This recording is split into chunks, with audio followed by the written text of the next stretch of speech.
En Espagne, l'économie reprend des couleurs après la crise de 2008. Parmi les secteurs qui se portent bien, celui du bâtiment.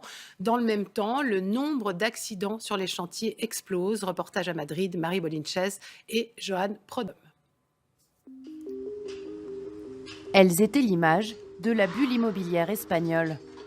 Après 8 années de crise, les grues sont de retour à Madrid. À chaque coin de rue, des travaux et des ouvriers de plus en plus exposés aux risques.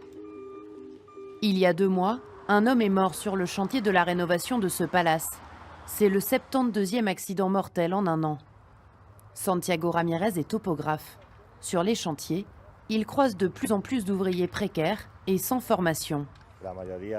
Pendant la crise, la plupart des ouvriers qualifiés sont partis en retraite. Et c'est inadmissible que l'on voit aujourd'hui des gens qui n'ont aucune connaissance. Sur un chantier, il y a des dangers comme de lourdes charges suspendues, des tranchées, des machines en mouvement. Une main-d'œuvre prête à travailler à n'importe quel prix. Chaque matin dans la banlieue de Madrid, une centaine de travailleurs sans papier espèrent décrocher un emploi pour la journée. En camionnette et parfois même en mobilette, des recruteurs viennent faire leur choix. Ces ouvriers ne sont pas déclarés et payés entre 20 et 50 euros par jour. Les syndicats tentent de les convaincre de porter plainte. Il faut vous informer de vos droits. Vous ne pouvez pas travailler sans aucun droit et en étant exploité.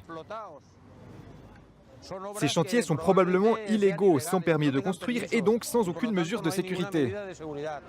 Souvent, les chefs s'en fichent qu'on ait des gants ou des chaussures de sécurité. Ce qui les intéresse, c'est qu'on travaille, c'est tout.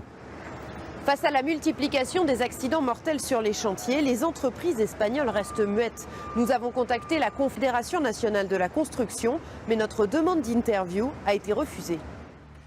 Pour les syndicats, le gouvernement doit renforcer les contrôles sur les chantiers et durcir les sanctions. Il faut des condamnations civiles et pénales pour ceux qui exploitent les travailleurs. Ça ne doit pas seulement se régler au prud'homme. L'Espagne est l'un des champions d'Europe des risques professionnels. L'an dernier, plus de 500 Espagnols ont perdu la vie sur leur lieu de travail. Merci beaucoup de l'avoir suivi. Tout de suite, la météo de Claudia Mélangeois-Savoie. Je vous retrouve à 19h30. Très bel après-midi à tous.